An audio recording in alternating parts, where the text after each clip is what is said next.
If you had to choose between your job and a stranger's life, what would you do? Not in theory. Under white lights, with cameras watching and rules on the wall. Tonight, our story begins at a sliding ER door that hisses like a held breath. Rain beads on the glass. Antiseptic hangs in the air. The clock refuses to blink. A nurse stands there, palms warm, badge cold, heart louder than the hallway. Her name is Noah, and she came here chasing safety more than a salary. But safety has a price when compassion steps over taped lines. You've felt that line before, haven't you? The quiet tug to act when it costs you? Before we dive in, if stories of faith and courage speak to you, subscribe to the channel. And tell us in the comments, when did you choose mercy over comfort? I want you to smell the hallway with me. Lemon cleaner, coffee cooling, wet coats. Hear the intercom chirp, the distant monitor that never finds a rhythm. A man the system forgot leans on the frame, trembling, eyes on the floor. His name is Elias, but the chart will not learn it tonight. Insurance codes speak louder than pain when policy writes the script. A receptionist lifts her chin. A guard shifts.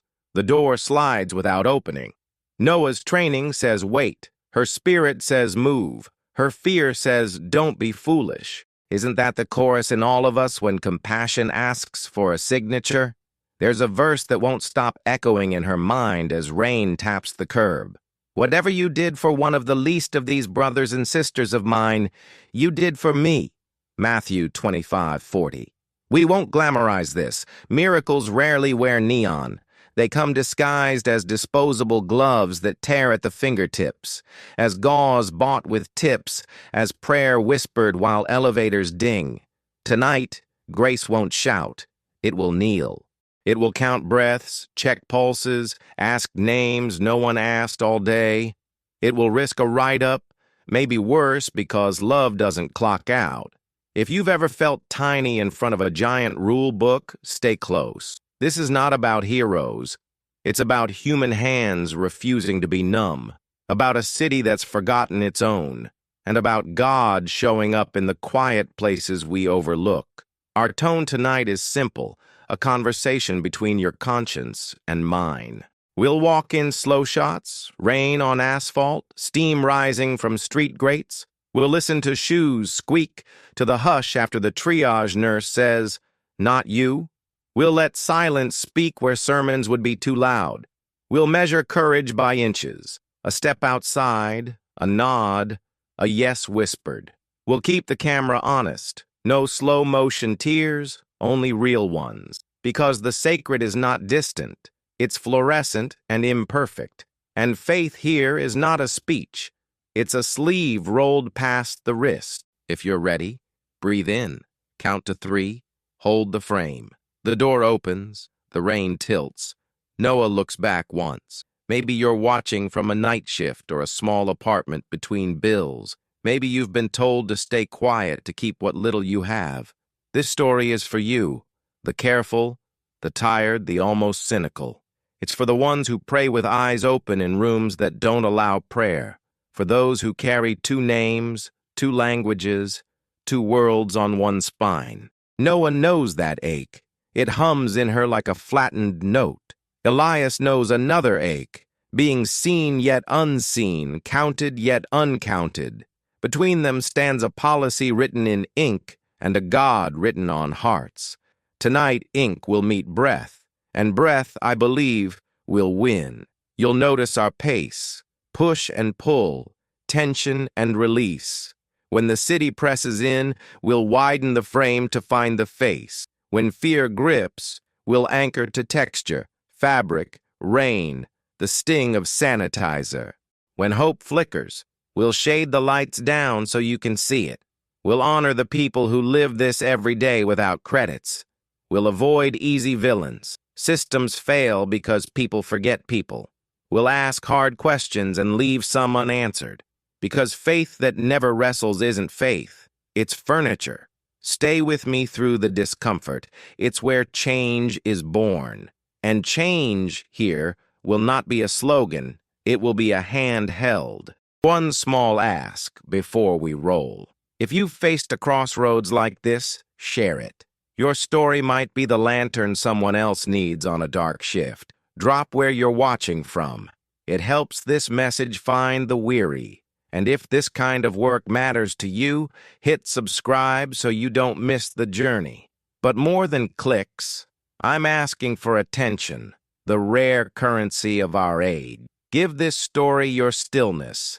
It will give you back a reason to hope. Ready? Clasp your hands with Noah's. Feel the tremor, the resolve, the quiet prayer. Let the camera follow as she steps past the badge and into the rain. Listen, there it is again. The smallest yes, louder than the rule. In a moment, we'll meet the policies, the threats, the anonymous messages. We'll set up cots in alleyways and call it a clinic because love is inventive. We'll argue with invoices and call it justice because mercy has receipts. We'll stand in the rain with candles that drip and won't go out. We'll watch monitors beep and hands steady when news turns bleak. We'll see a miracle almost no one will notice, except the ones who needed it. We'll learn what grace looks like when it stops being a word and becomes a plan. If you stay, you might recognize your own story hiding in theirs. And if you act after this, even in a small way, the credits will include you. Roll camera. Chapter 1 begins at the door that wouldn't open. The ER door breathes open, then shuts, like a wavering promise on a rainy night. Fluorescent lights buzz with the tired insistence of a beehive that forgot the sun. Lemon cleaner sharpens the air, damp coats steam along the wall. Clipboards pulse through hands. A printer coughs. An intercom clears its throat. Noah stands just inside the threshold, palms tingling, badge cool against her scrubs. She counts breaths the way nurses do when clocks feel untrustworthy. Triage calls out names that sound like case numbers, not lives. A screen refreshes. A red icon blinks. The room pretends not to notice. She has learned to be small where rules are tall, but something strains. Tonight, the tug is louder than the policy hanging in the frame. A man leans on the metal frame, rain ribbing his jacket like thin bones. He doesn't make eye contact. Shame has its own posture and color. His hands tremble around a soaked grocery bag with nothing in it. The receptionist's smile tightens. The line behind him loosens patience. "Insurance?" she asks, as if the word were a key he forgot to bring. The guard shifts a silent symbol of authority near the mat. "Triage is full," someone says, which is different from "we can't." Paper edges rustle, a stamp thuds, the door exhales without opening. Noah sees the wobble in his knees, the shallow breaths, the fever glow. Somewhere inside, a monitor beeps in time with her pulse. Training whispers. Boundaries keep patients safe and staff employed. Conscience answers, boundaries can also keep compassion outside in the rain. Fear adds its rehearsal.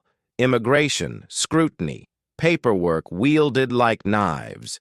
Noah swallows hard and adjusts the stethoscope that suddenly weighs too much. She tries to lock her feet to the tiles like screws through floorboards. But the tiles feel slick with the truth she cannot unknow now.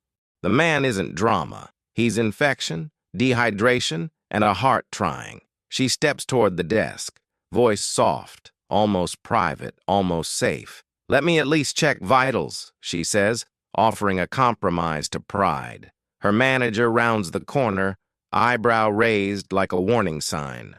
"We follow protocol," the manager says, syllables clipped, eyes on the cue.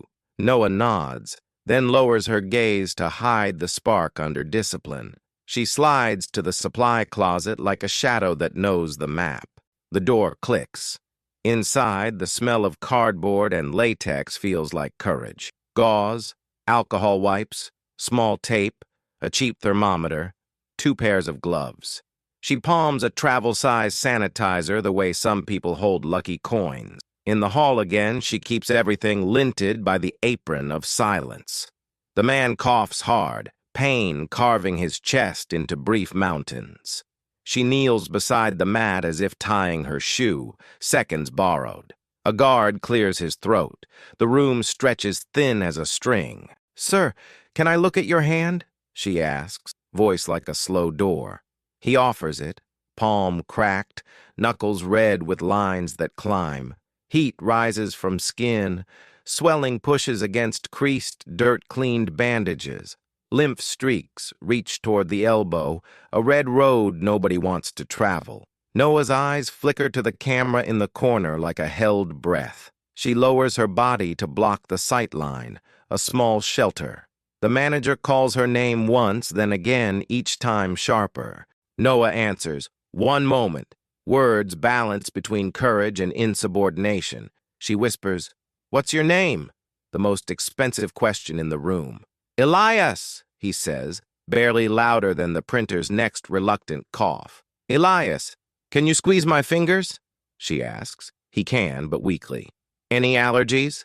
A shake of the head, another cough, eyes wet, not weeping. She cleans the wound edges with a tenderness that makes time behave. Alcohol stings. He winces.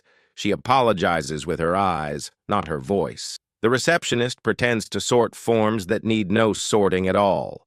Someone behind them sighs the sigh of an unpaid minute growing longer. Noah checks his temperature. The number climbs like a slow emergency. "You need a doctor," she says, meaning now, meaning here, meaning please. The manager arrives, smile armored, policy folded under an official arm. "Clock back in, Noah. We can't be liable for sidewalk care." The word liability scrapes her ribs because it never mentions humanity. She rises, gloves snapping softly, eyes level, heart a pinned moth. "I can sit with him," she offers, "until you find an opening." "Openings find insured patients," the manager says, not cruel, just trained. Noah feels the prayer form in her chest without grammar, just ache. She steps back one pace to avoid turning defiance into spectacle. The guard motions toward the street with a chin that has done this before. Elias nods, grateful for nothing but attention, and turns to the rain. The queue advances. The door inhales. The cameras keep their still hunger. If she stays, she keeps safety. If she moves, she might lose it. Elias limps into the drizzle, jacket darkening like a slow eclipse. Noah's badge weighs her collarbone. The lanyard feels like a leash. She unclips it, pocketing the face that grants her permission to care. Gauze and wipes vanish into her scrub pocket like contraband mercy. She takes one breath, two, then lets the third carry a wordless yes. The hallway hushes around her as if the building wants to eavesdrop. She pushes the door. Rain needles her cheeks. City steam kisses her shoes. Behind her, policy hangs steady. Before her, need staggers and looks back. "Elias!" she calls, voice steady enough to surprise even herself. Noah steps into the night after him, leaving the rules in the doorway. Rainwater threads down Elias's sleeve, dripping from his fingertips in slow, uneven drops. The street smells of wet asphalt, diesel fumes, and the faint sweetness of a bakery closing up. Neon signs smear across puddles, bending their light into tired rainbows. Noah keeps 2 steps behind him, scanning for the limp she'd seen in triage. Her sneakers sponge up the water. Each squish feels like a countdown she can't stop. Elias turns into a narrow side street where lamplight fades into shadow. A dumpster hums with flies despite the cold. Cardboard leans against brick. He lowers himself onto an overturned milk crate with the precision of someone saving pain. Noah crouches, her knees popping quietly, and holds up the thermometer again. The reading blinks high enough to confirm what her gut already knew. "Elias," she says, tasting his name like a secret password. He looks up, startled, eyes a fogged mix of suspicion and recognition. "You read it," he murmurs, glancing at the faded hospital wristband. It was still on your arm, she says, brushing rain from her forehead. He shrugs, coughs, and leans forward to cradle his hand between his knees. The skin above the bandage is angry and tight, heat radiating in waves. Was it from work? She asks, voice low. Or the street? Both, he says. And there's a whole biography in that one word. She wants to ask more, but the sound of footsteps makes her pause. A figure lingers at the mouth of the alley, holding up a phone. The glow of the screen paints the stranger's face in pale suspicion. Noah catches the unmistakable click of a photo being taken. Her stomach knots. She knows what pictures can become in the wrong inbox. The person doesn't speak, just turns away with deliberate slowness. Friend of yours? Elias asks, pulling his jacket tighter. No, she says, feeling the word grow heavier than it should. She snaps open the wipes, the smell of alcohol slicing through the damp air. Elias flinches as she works, jaw tightening, but he doesn't pull away. Deep breath, she instructs, and he obeys without looking at her. The bandage peels back, revealing a wound that has lost its patience. Angry red streaks climb his arm like unwelcome vines. Pus beads at the edges, yellow against skin gone pale. Noah breathes through her mouth, not to hide disgust, but to keep steady. This isn't just infected. It's spreading fast, she says quietly. You should be inside, he mutters, glancing toward the hospital. They already said no, she reminds him, a bitter echo of his own history. She slides fresh gauze over the wound, pulling it snug without cruelty. Elias exhales sharply, as if relief and pain share the same exit. The rain eases to a mist, but the cold sticks, clinging to their breath. Noah notices the way his eyes dart between her hands and the alley's exit. Why are you here?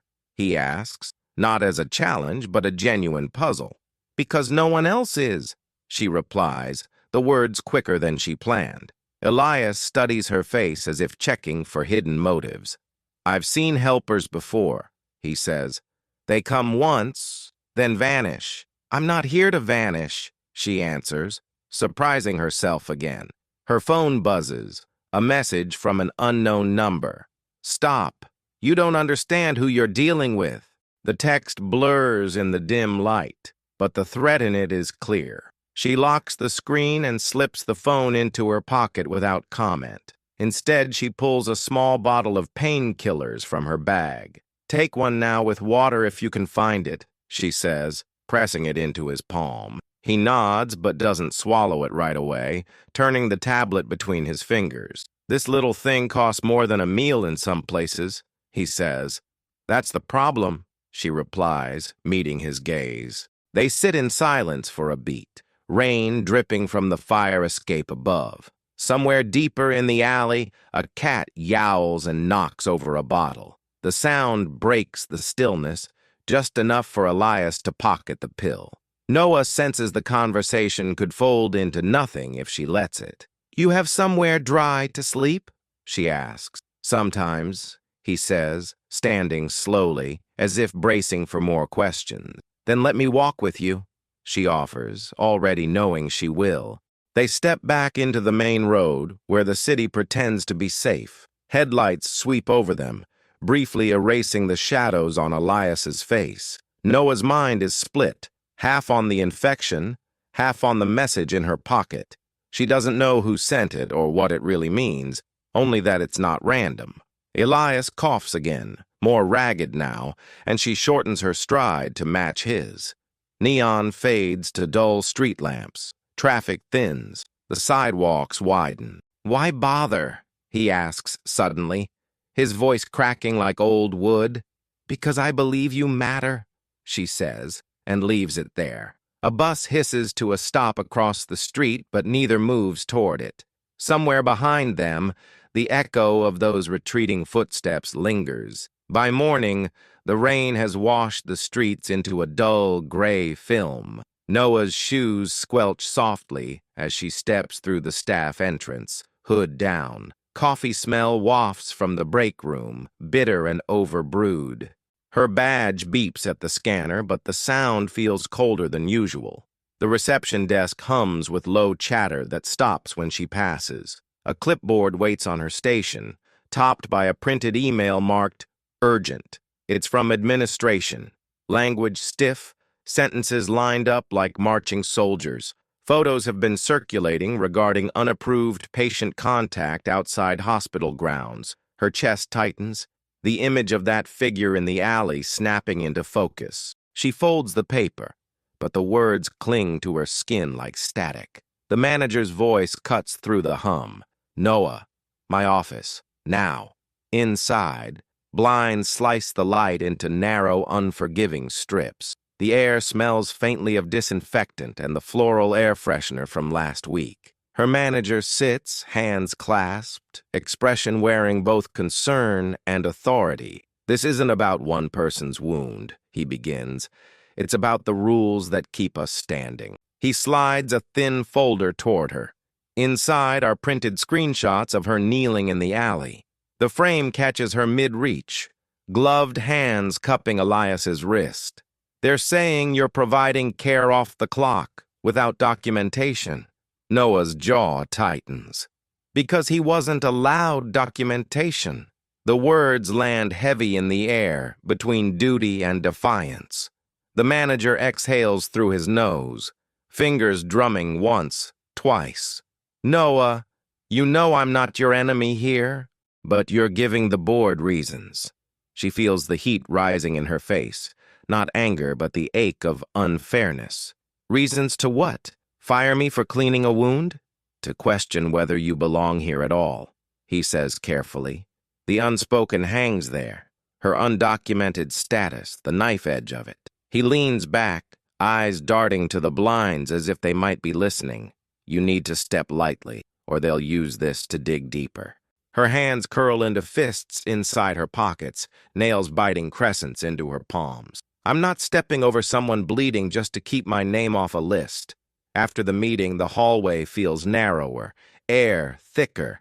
Every glance feels like a question she doesn't have time to answer. She ducks into the supply closet, leaning against the cold metal shelving.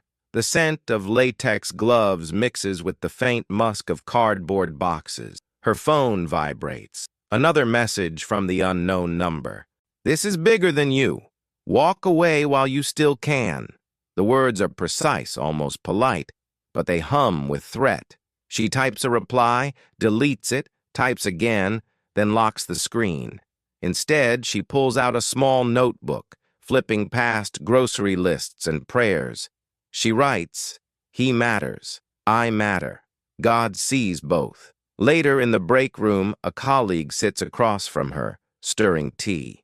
"I saw you outside yesterday," the woman says, eyes locked on the spoon. Noah freezes, unsure if this is accusation or curiosity. "You shouldn't risk yourself like that," the colleague continues. "Then why did you take a picture?" Noah asks softly. The spoon stills, the tea swirling one last lazy loop. "It wasn't me," the woman says, meeting her eyes now. Noah studies her, reading the sincerity in the small twitch of her brow. The realization drops in. Whoever took that photo wasn't just passing by. Someone had been watching. By evening, she walks home with the city's noise tucked in her hood. Storefronts close one by one, metal grates rattling like tired applause. The memory of Elias coughing under the street lamp plays on loop. Her steps slow as she reaches her building, paint peeling from the doorframe. Inside, the air holds the warmth of a radiator working too hard. She drops her bag, then kneels by the small window facing the alley below. Somewhere out there, Elias is carrying an infection he didn't choose. Somewhere in here, she's carrying a decision she can't delay. She leans her forehead to the glass, the city light smudging against her skin. Tomorrow, she knows, will require more than gloves and gauze. The alley behind St. Mark's Church smells of damp brick and rain-swollen cardboard. Puddles ripple under the drip of a loose gutter, catching slivers of early evening light. Noah lays out a folded sheet over two stacked crates, turning it into a makeshift table. The church door creaks open, spilling warm air scented with candle wax and soup. Two volunteers step out, Maria, a retired midwife, and Ken, a pharmacy tech with kind eyes. They carry a dented metal box and a plastic grocery bag full of supplies. Every step feels both rushed and deliberate. The infection doesn't wait for bureaucracy. Elias leans against the wall, arms crossed loosely, face pale, but watching. His cough rattles in his chest, but his eyes follow each movement like a hawk. Somewhere beyond the alley, city traffic hums like a restless tide. Maria snaps on gloves, the latex popping softly in the damp air. "Temp?" she asks, and Noah calls out the number from the digital display. High, climbing. Ken unzips the bag, pulling out antibiotics in blister packs, a bottle of sterile saline. "This isn't a cure," he warns, "but it'll buy us time." Noah cleans the wound again, the smell of antiseptic sharp enough to sting her eyes. Elias winces but stays still, his hands fisting against the chill. "You've done this before," Maria murmurs, watching Noah's steady fingers. "Too often," Noah answers, taping down the gauze with practiced precision. In the background, a wind gust slaps the sheet against the crate, rattling the bottles. For a moment, the alley feels like both a refuge and a crime scene. Ken crouches beside Elias, handing him 2 pills and a paper cup of water. Elias swallows, then wipes his mouth on his sleeve. "You didn't have to come back," he says to Noah, voice barely above the rain's whisper. "I told you. I'm not here to vanish," she replies, not looking up from her work. Maria checks his pulse, her thumb steady, eyes narrowing. "We need him indoors tonight," she says, glancing at Noah.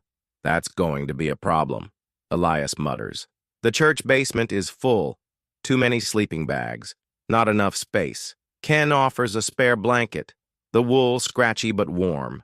It's a stopgap in a world that runs on stopgaps. A faint rustle at the alley's mouth makes Noah pause mid-motion. 2 silhouettes linger just beyond the lamplight, unmoving. One raises a phone. A red recording light winks like an accusation. Maria turns her body, shielding Elias without comment. "Keep working," she says under her breath, her voice calm but edged. Noah focuses on wrapping the bandage, hands quick, eyes peripheral. The silhouettes fade into the street, swallowed by headlights. But the unease they leave behind sticks like humidity. Elias exhales, a long, shuddering breath. "Who are they?" he asks. No one answers. When the work is done, Noah tucks the leftover supplies into a canvas tote. She writes down instructions for the antibiotics on a torn scrap of receipt paper. "Twice a day with food if you can manage," she says, placing it in his pocket. Elias nods, glancing toward the church door as if weighing his next step. "Come inside," Maria urges. "Just for an hour." He hesitates, then shakes his head. "Crowds make me worse." Noah doesn't push, but the choice knots her stomach. Rain starts again, a fine mist clinging to their hair and shoulders. The cold feels sharper now that their hands are still. Somewhere inside, the church bell begins to toll the hour. Noah gathers the crates, folding the sheet and tucking it under her arm. Ken locks the supply box, the metal clicking shut with finality. Maria squeezes Noah's arm, reassurance but also a warning. "This is the kind of thing they'll notice," she says quietly. Noah nods, though her chest feels heavier than her hand. Elias adjusts the blanket over his shoulders, his silhouette blurring in the mist. The street beyond the alley is all shadow and glinting wet pavement. "Be careful," he tells her, surprising them both. She half smiles, the kind that doesn't reach the eyes. The sound of footsteps on wet concrete follows her out. As she turns the corner, her phone vibrates again. The same unknown number flashes on the screen, this time with a voice message. Her thumb hovers, then she presses play. A man's voice, calm, deliberate, and entirely certain, fills her ear. You have no idea who you're helping or what it will cost you. The message ends with silence, heavier than words. She stands in the drizzle, pulse quickening, the church's bell echoing behind her. Somewhere between faith and fear, a decision sharpens. She's not walking away, no matter what the cost is. The night feels like it just chose sides. By the time Noah arrives at the ER that evening, the city sky is the color of bruised steel. She clocks in without looking at anyone, the beep of the scanner sharper than usual in her ears. The corridors smell of overbrewed coffee and disinfectant, both clinging to the air like unshakable truths. She moves through the triage area, catching half-sentences, insurance codes, bed assignments, procedural reminders that feel more like barricades than guidance. Her phone, still heavy in her pocket, vibrates once, then stills, but she doesn't check it. The image of Elias in the alley stays behind her eyes, his wound an unspoken clock counting down. When her name echoes over the intercom, she already knows it won't be for routine orders. And when she steps into the administrative office, she can smell the paperwork before she sees it. The administrator is a man she's only met twice, both times when policy had to be enforced like a verdict. His desk is a landscape of neatly stacked files, and her photo in the alley sits at the very top. The lighting in the room is deliberate. No shadows, no warmth, just clarity. "You're providing unauthorized care," he says, not looking at her as he speaks, flipping through pages like they're just another shift report. Noah stays standing because sitting feels like conceding ground. "I was keeping him alive," she says, tone even. He pauses, just enough to signal that the sentence hits somewhere. "You understand that's not our role once they leave hospital property," he replies. Her pulse drums in her ears. He's speaking the language of liability, and she's fluent enough to know it won't bend. They bring up her status next, careful but intentional, as though mentioning it only to show restraint. Words like review and verification hang in the air, each one sharpened by possibility. Noah keeps her breathing steady, her face calm. "I'm here to treat people," she says. "That's the job." The administrator closes the file with a flat clap of paper, then slides it toward the far end of the desk. "The board meets Friday," he says. "In the meantime, stay within scope." The phrase lands like a door closing in a hallway that has no windows. She leaves without another word, the soles of her shoes whispering across the tile, her reflection glancing back from the glass doors before fading. Back in the staff lounge, she pours coffee that tastes of scorched beans and resignation. Maria calls her from the doorway, eyebrows drawn. "Elias's infection is worse," she says quietly. The words hook into Noah's ribs and pull. "We need to get him inside," Maria adds. "And soon." Noah shakes her head. "They won't take him without coverage," she says. Not because Maria doesn't know, but because saying it aloud makes it more intolerable. Ken, who's just finished his shift in the pharmacy, steps in. "There's one option," he says. "We admit him as an unidentified emergency. No ID, no records, but we'll need a lawyer in the loop fast." Noah looks from Maria to Ken, feeling the weight of both urgency and risk. The call to the lawyer is brief but loaded. She's a contact through the church, accustomed to cases where compassion meets red tape. "If you can get him here, I can file for an emergency court order," the lawyer says. "But you'll need evidence, photos, vitals, and witness statements." Noah already has most of it, tucked away on her phone and in her notebook. "And Noah," the lawyer adds, "be ready for blowback. They won't like you going around the system." The line clicks dead, leaving her holding the receiver like a fragile instrument. She turns to Maria. "We're doing this tonight," she says. Maria nods once, already grabbing her coat. They find Elias near the bus station, sitting on a bench that tilts slightly to one side, his blanket wrapped tight around his shoulders. The wind lifts the edges, revealing the swelling in his forearm even through the bandage. He looks up as they approach, his eyes squinting against the cold. "Didn't think I'd see you again," he says to Noah. "I told you, I'm not here to vanish," she replies, the phrase settling into the space between them like a promise. Ken crouches to check his pulse, then meets Noah's eyes with a silent nod. It's bad. The street lamp above them flickers once, twice, as if underscoring the urgency. The ride back to the hospital is tense, a kind of quiet that feels engineered by shared fear. Elias leans against the seat, his breathing shallow but even. Noah watches the city blur past, shops closing, windows glowing, the occasional shadow moving behind glass. She rehearses the steps in her mind. Get him in, bypass intake, straight to a bed, call the lawyer. Every detail feels like a stitch in a fragile seam. Maria keeps one hand lightly on Elias's shoulder, grounding him in the here and now. Ken checks his watch more than once. When they pull up to the service entrance, Noah's chest tightens. The real test isn't getting him here, it's keeping him in. Inside, the air is warm, too warm, and smells faintly of bleach and antiseptic. They move quickly through a back corridor, the kind reserved for staff and stretchers, avoiding the main desk. Noah feels every camera they pass, even the ones she can't see. When they reach an empty exam room, she gestures for Elias to sit. Ken sets down the supply bag. Maria starts unpacking while Noah takes vitals. "We're doing this," Noah says quietly, mostly to herself. The monitor begins to beep, its rhythm steady for now. But just outside, the low rumble of approaching footsteps reminds her that the line between law and mercy is about to blur. The door handle turns before she's ready. The manager steps in, eyes moving from Elias to Noah to the unpacked supplies. "This isn't what we discussed," he says, voice low but pointed.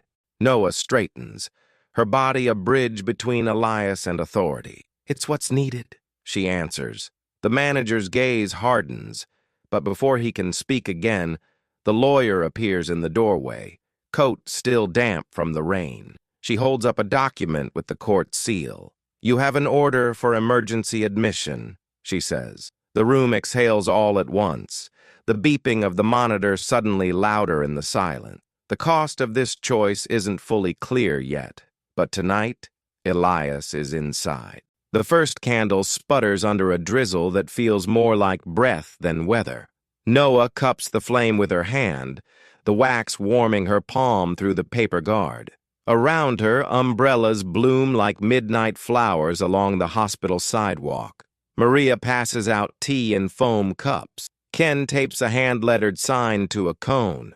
A teenager from St. Mark's starts a low chorus. Others hum until words appear. Headlights sweep the curb, smearing gold over wet asphalt and reflective vests. A nurse from night shift hesitates, then joins, badge tucked, hood up, eyes down.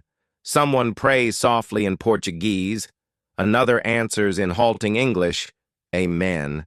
The smell is wet concrete, candle smoke, and wool. Hope has a scent tonight. Noah closes her eyes, hears rain on plastic, and lets the quiet pick its key. Phones lift and record, red dots blinking like patient monitors against the dark. A local reporter arrives, tripod clacking, breath fogging in quick little ghosts. She asks for names. Most give only first names and long, careful sentences. "We're here because a human being needed care," Maria says, steady as a metronome. Ken unfolds a printout of the emergency order, water beating on the seal. Behind the glass doors, silhouettes gather, framed by sterile light. Security watches through rain-mottled reflections, radios hissing in clipped whispers. The reporter nods toward Noah, pen hovering above a damp notebook. Noah hesitates, then steps forward, voice pitched for conversation, not spectacle. "I'm a nurse," she says, "and I believe mercy belongs on the chart." The hospital releases a statement before the second chorus finds its harmony. A PR rep reads from a phone, face glowing a cool corporate blue. Unverified rumors, she says, mischaracterize our commitment to equal care. She thanks the community for concern, assures triage is unbiased and just. Incidents of policy deviation, she adds, are being reviewed internally. The word deviation folds into the rain and lands like a shiver on Noah's neck. Umbrellas tilt inward as if the circle could make a shield from syllables. The reporter asks for clarification. The rep smiles the way bridges smile. Steel. No further comment until the review concludes, she recites, then steps back. A siren wails somewhere distant, then curls away like a swallowed threat. Elias lies under warm light upstairs, monitors sketching his heartbeat on a ribbon. Noah's mind climbs floors without stairs, counting breaths she cannot hear from here. She pictures his hand in the blanket, veins blue as fountain ink under thin skin. Maria touches Noah's elbow, grounding her in the wet-lit present, not the imagined. Breathe, Maria whispers, and Noah exhales a stubborn knot she didn't name. Rain gathers at the awning and releases in sudden beads that scatter like pearls. A toddler in a yellow slicker hands Noah a sticker star. It clings to her glove. The chorus shifts key, voices loosening as strangers learn each other's timing. Someone shares a story about their brother lost between paperwork and doors. Every sentence feels like a match struck beneath a careful cupped hand. A car idles at the curb, engine purring with a kind of predatory patience. Inside, two figures glow in dashboard light, faces lit from below like a stage trick. One raises a phone to the window, a flash pops, brief and surgical. Ken steps forward, body angled, blocking the lens without touching the metal. The passenger smiles, unbothered, and jots something on a slim notepad. Noah feels the message before it arrives, a text vibrating like a trapped mosquito. You're making this bigger. Last chance to walk away. She copies the number to a scrap, writes threat, and slides it into her pocket. The drizzle thickens. A velvet curtain tugged slowly across the scene. The candle in her hand gutters once, then steadies as if deciding to stay. The pastor from St. Mark's arrives with blankets and a guitar he barely plays. He strums 3 quiet chords. The sound threads through umbrellas like stitched light. A woman starts reading names of those turned away this month, voice unshaking. Each name lands like a stone in water, ripples touching ankles up and down the line. A paramedic off duty nods along, jaw tight at certain dates he remembers. The reporter's cameraman pans across faces, tired, soaked, resolute, ordinary, holy.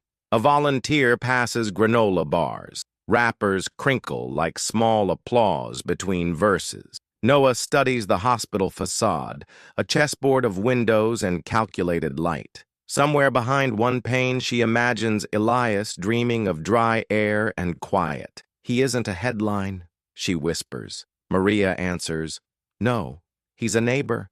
At 9, the PR rep returns, flanked by security whose raincoats squeak at the seams. She reads again, voice dry despite the weather, vowels polished to conference room shine.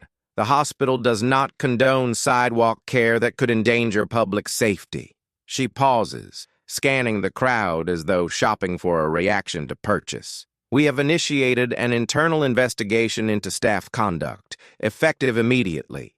The syllables click into place like a handcuff's second notch, quiet and final. A murmur spreads, umbrellas tilting like startled birds before settling.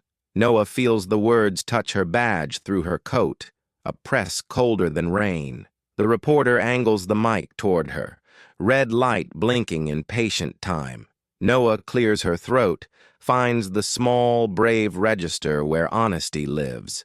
I'm not here to embarrass this hospital, she says, eyes steady beneath the brim. I'm here because doors stuck for someone who was dying on the wrong side. She lets silence expand. A room with no furniture where truth echoes clean. If compassion is a policy violation, then we need better policies, she adds.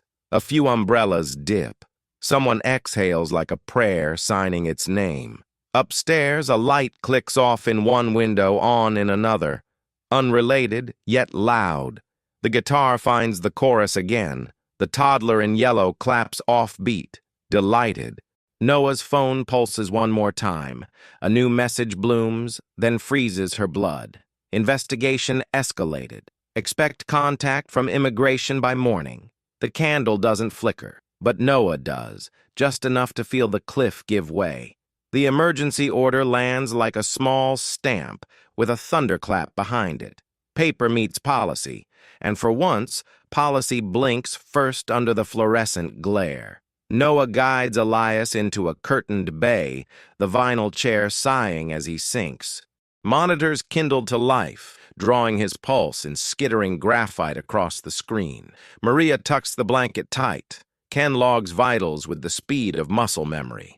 A charge nurse nods, uneasy but compliant, eyes flicking to the seal on the form. The air tastes of saline and metal, the close breath of recycled courage. Noah sanitizes, gloves, and whispers, "You're safe for now," letting now weigh heavy. Elias answers with a tired grin that pulls one corner of his mouth toward morning. Then a surgeon parts the curtain, decisive as a page turn in a book on edge. He scans the limb, the streaking redness, the swelling that argues without word. If perfusion worsens, we consider amputation, he says clinically, not cruel. The syllables land like cold coins on a table no one wanted to sit at. Noah feels the room tilt. Maria steadies a tray. Ken writes but doesn't breathe. Elias stares at the ceiling tiles, counting hairline cracks like a stubborn prayer. "There's a window," the surgeon adds. "Narrow, but real. Antibiotics, fluids, time." He orders labs and cultures. The IV blooms clear, a vine seeking a better trellis. Beeps braid into a rhythm. The drip begins its patient arithmetic of hope. Noah leans close, speaking low so fear can't steal the words between them. "Grace looks boring at first," she says. "It's drips, checks, and staying." The labs ride the pneumatic tube with a soft whoomph that feels like relief. Noah documents everything, stitching facts into a record that can't be erased. She notes onset, appearance, administered meds, patient response, pain scale, prayer. She doesn't type the prayer, but it hums under the lines like a subscript. Elias dozes, lids fluttering with dreams that smell of rain and soup. A respiratory therapist checks his SATs, shoulder-brushing kindness into protocol. Maria warms his fingers between her palms, trading heat like a quiet barter. Ken labels cultures, his printing neat even when his hands remember the alley. The clock advances with the soft arrogance of machines that never apologize. When the tube thumps back, results are bad but not the worst word yet. Fever still high, markers angry, but the white flag isn't fully raised. The surgeon returns, reading numbers like a weather system testing its teeth. "We push the dose," he says, "and we watch like hawks through the storm." Noah nods, already prepping the pump, priming lines with a steadier breath. She prays again, eye open, hand firm, faith poured into ordinary motions. "God, make these molecules brave," she thinks, and the thought steadies her spine. Elias wakes to the whir of the pump and the hush of everyone listening. "Still here," she tells him, and he nods, as though counting that as victory. The surgeon softens an inch, human enough to tug the sheet near his toes. "We'll reassess at midnight," he says, and leaves a silence shaped like mercy. In the hallway, the reporter's segment flickers on a waiting room television. Words crawl the bottom. Community vigil, hospital response, investigation underway. Noah catches her own silhouette in B-roll, a candle, a small sun in her hand. She wants to look away, but witnesses can't flinch when truth is on air. The charge nurse murmurs, "You stirred something," half warning, half respect. "He stirred it," Noah answers, meaning Elias, meaning everyone the doors missed. A janitor wheels by, mop leaving clean commas in a sentence of wet tile. For a beat, the hospital feels like a choir that forgot it knows harmony. Then overhead, chimes call a rapid response 2 bays down, snapping the spell. Noah squeezes Elias's shoulder once before the tide tugs her back to him. Midnight comes dressed as 2359 and refuses to announce itself properly. The reassessment shows a stall, then the faintest bend toward the right direction. Redness less angry. Swelling whispering instead of shouting. Pain breathing easier. The surgeon allows a fractional smile, the kind you loan and may recall. "If this holds, we keep the limb," he says, and the room exhales out loud. Noah logs the change, wrists aching, heart learning a softer drumbeat. Maria dozes in a chair, rosary like a lifeline coiled inside her pocket. Ken fetches broth. Its steam writes delicate psalms against the cold air.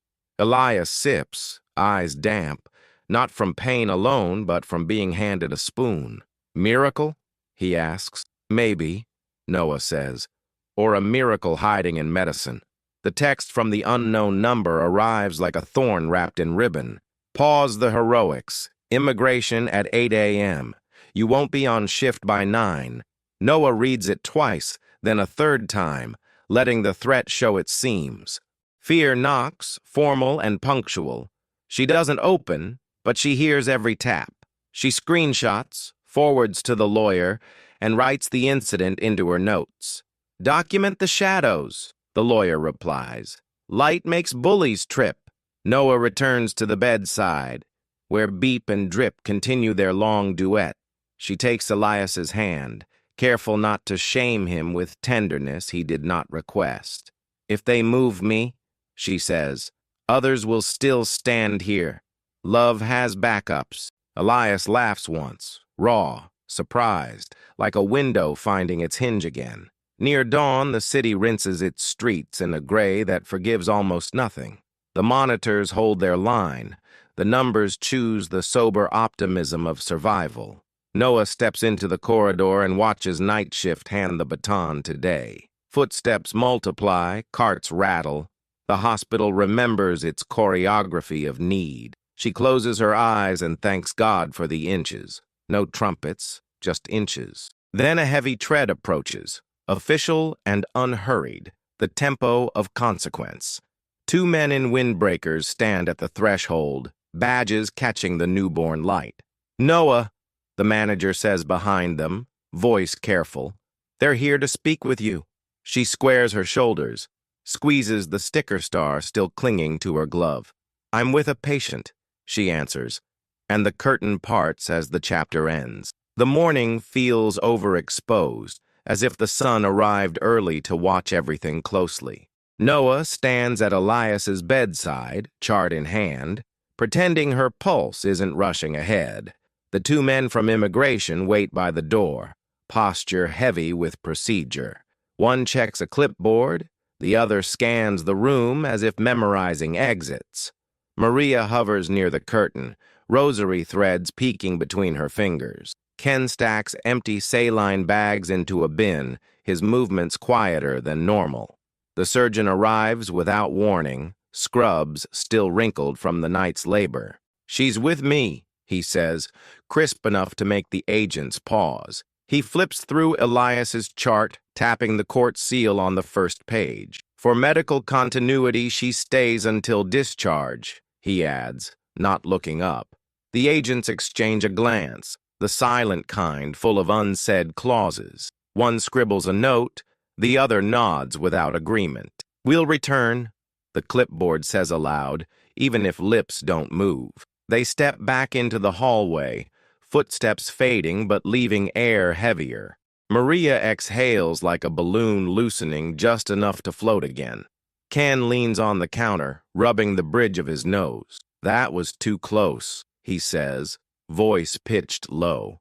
Noah sets the chart down, steadying herself with the weight of it. "We're not done," she replies, eyes on Elias's hand resting against the blanket.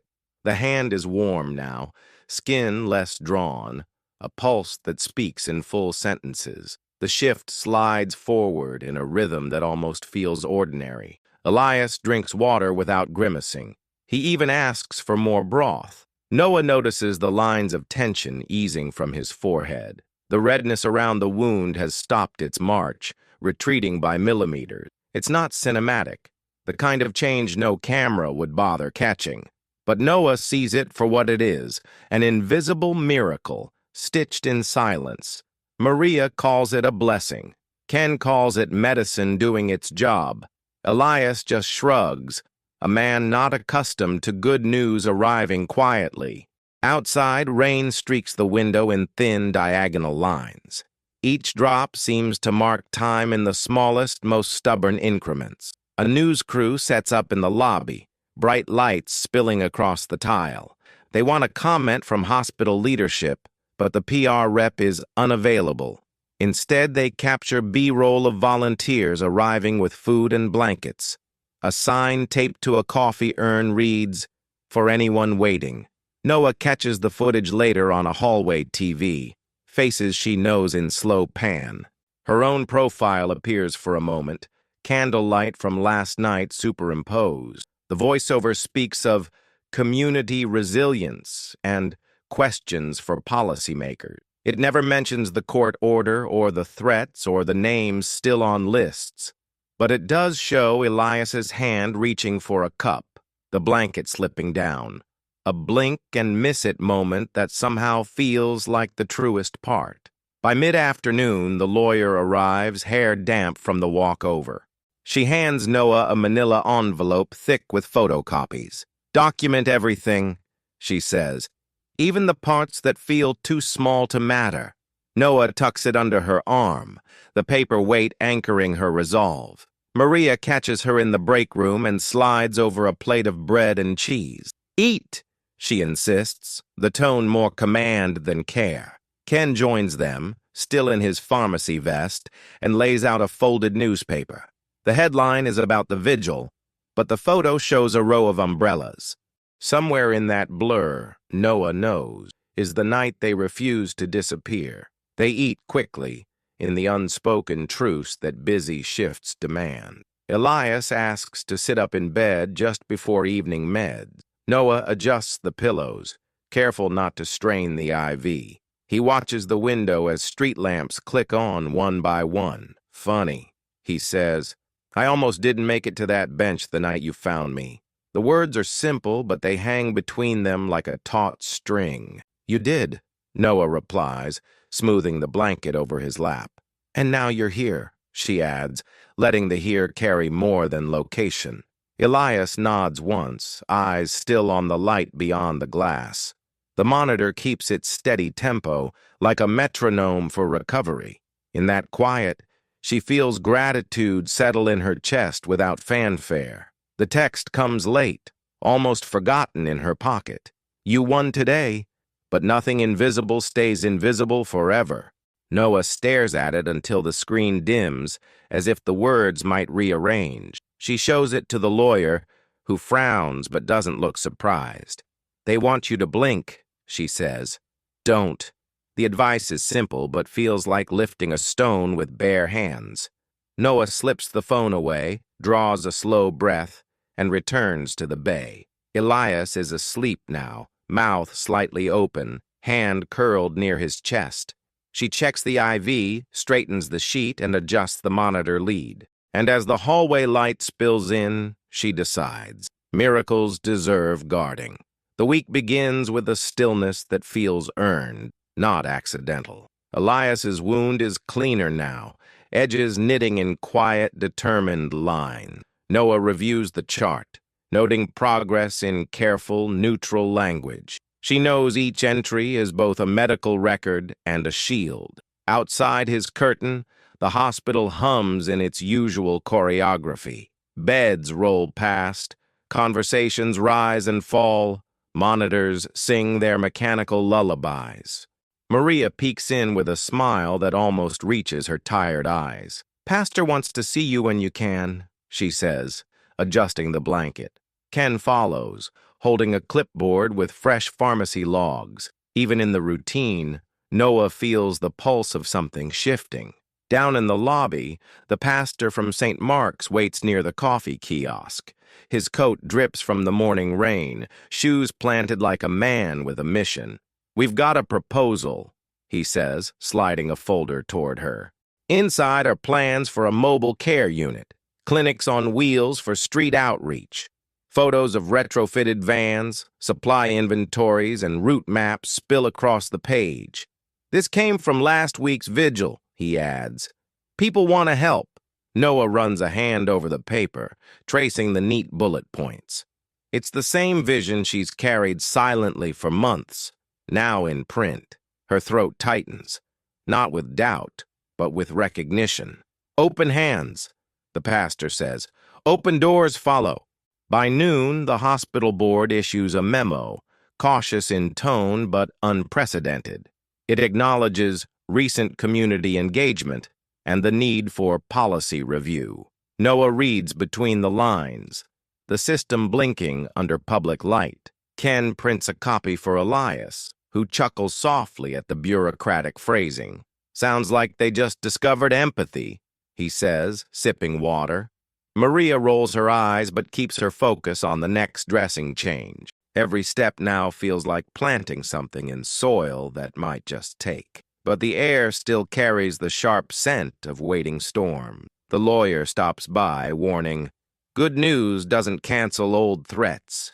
Noah nods. She's learned not to confuse a crack in the wall with a door. That afternoon, a city council member appears unannounced, flanked by aides. She tours the ward, shaking hands, asking about patient experience. When she reaches Elias, he surprises everyone by speaking first. "She saved my life when your system wouldn't," he says plainly. The aides glance at each other, pens poised above leather-bound notebooks. The council member listens, eyes narrowing not in anger but in thought.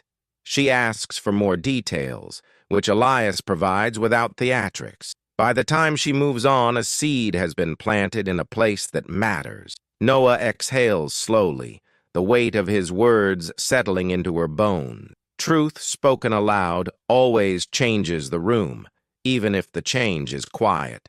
Evening brings a small gathering in the hospital chapel, candles lined along the rail. Volunteers from the vigil return, bringing food for staff as well as patients.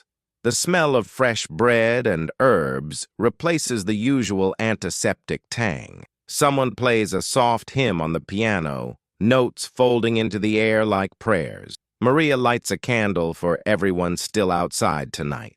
Ken writes names in a ledger the church keeps, a record of those they meet. Noah sits in the back, letting the music soak into her without asking anything. She thinks of the vans, of streets she knows by heart from late bus rides.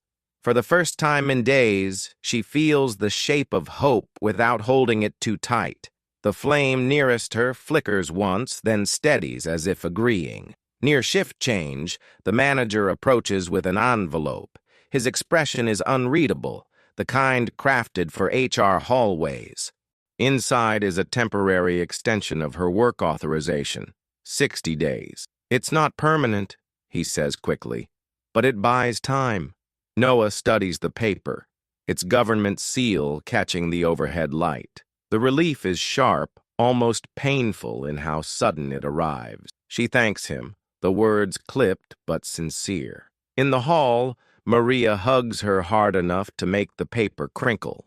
Ken grins, saying, 60 days is a lot of miracles if you're quick. For the first time, the ticking clock feels like an invitation, not a threat. Outside, the rain has stopped, leaving streets that smell of stone and ozone. The pastor waits by the curb with the folder of van plans under his arm. "We start next week," he says. "Routes are already mapped." Noah nods, picturing the narrow alleys, the church steps, the benches she knows. Elias will be discharged in a few days, stronger, steadier, still a little surprised. The unknown number hasn't texted since morning, but silence is never neutral. She decides to treat it like weather, prepare for rain, work in the sun. As she walks to the bus stop, the city feels fractionally softer under her feet. Doors, she thinks, aren't always made of wood or steel. Sometimes they're just the moment someone decides to open their hands. Discharge day arrives dressed in the antiseptic bustle of a hospital morning. Elias sits on the edge of the bed, blanket folded neatly beside him. His arm is bandaged in clean white, the swelling now a memory beneath the wrap.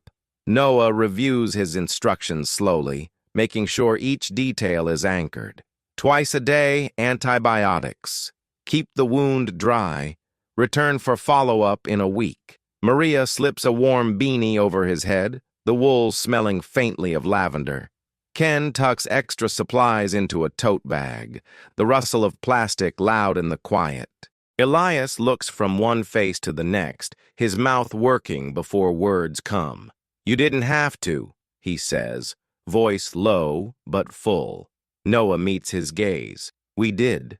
The pastor arrives with the first of the mobile unit vans idling outside.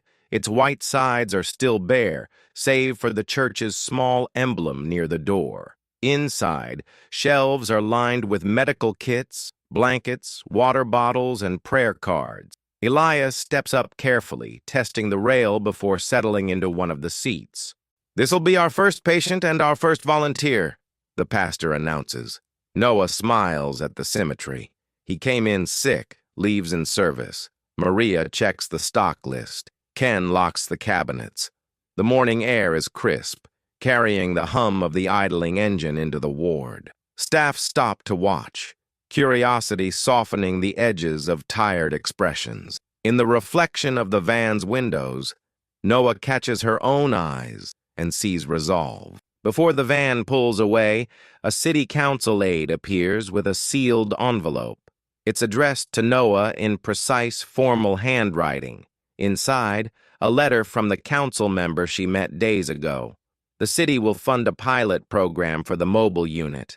3 months to start. Her hands trembled just enough to smudge the ink as she folds it back.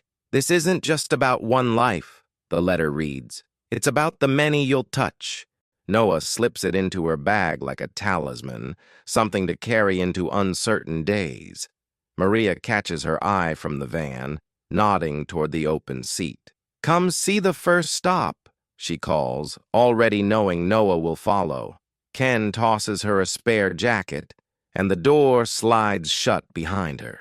The first stop is under the shadow of a bridge where 2 tents lean into each other.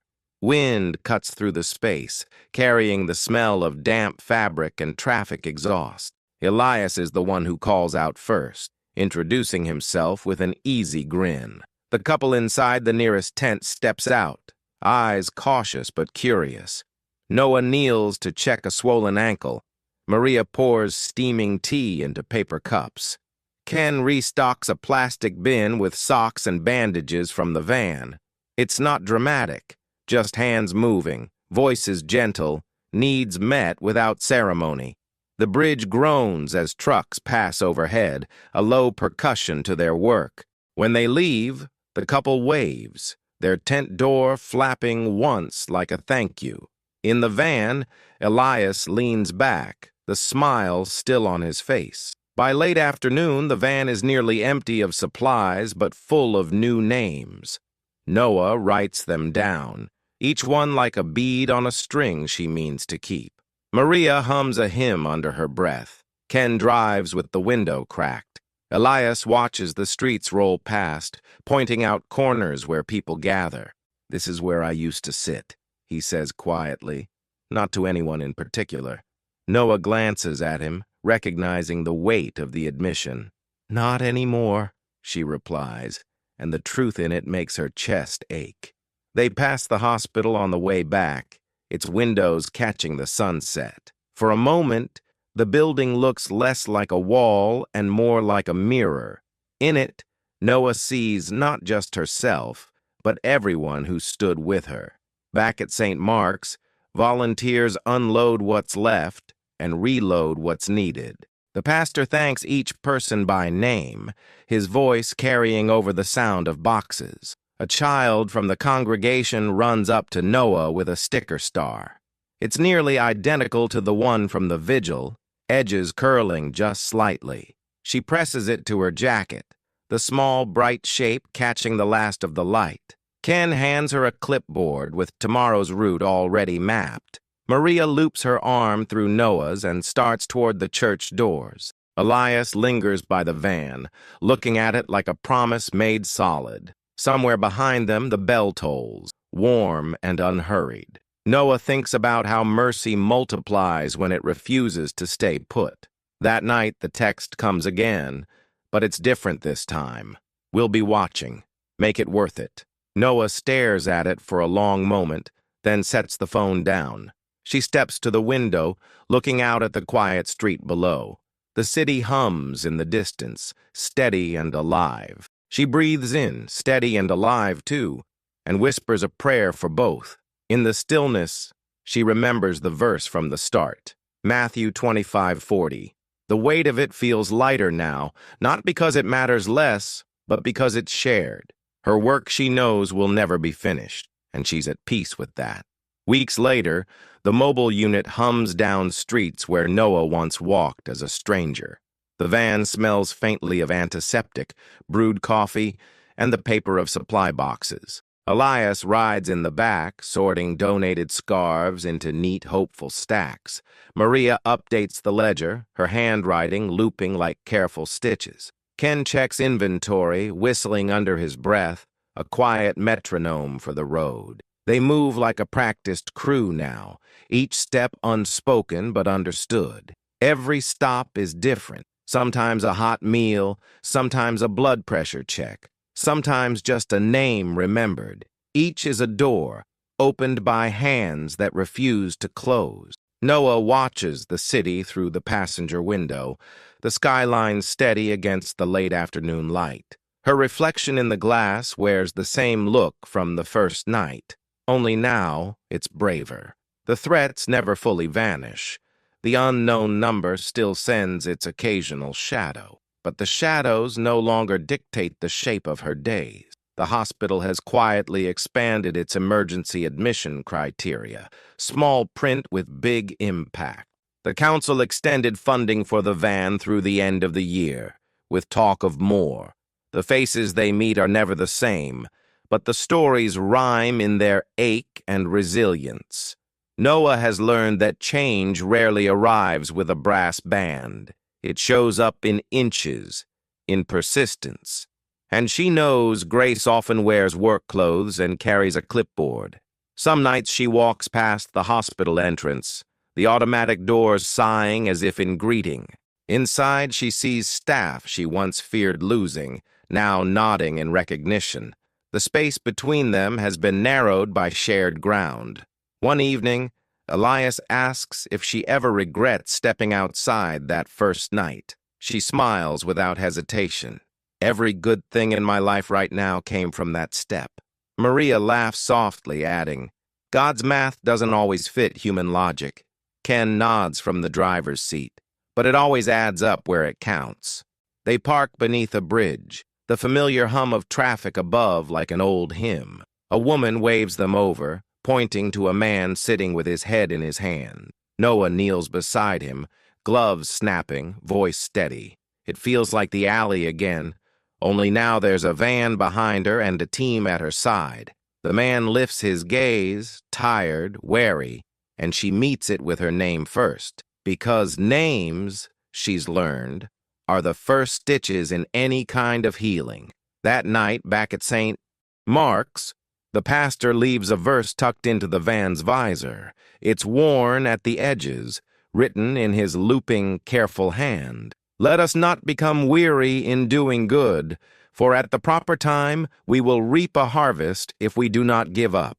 Galatians 6:9. Noah reads it once, then again, letting the words settle into the steering wheel beneath her hands.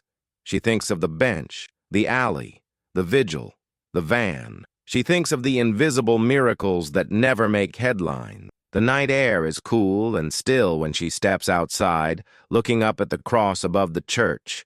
Somewhere, someone is still waiting for a door to open, and she's certain now, when that moment comes, she'll be there to hold it wide.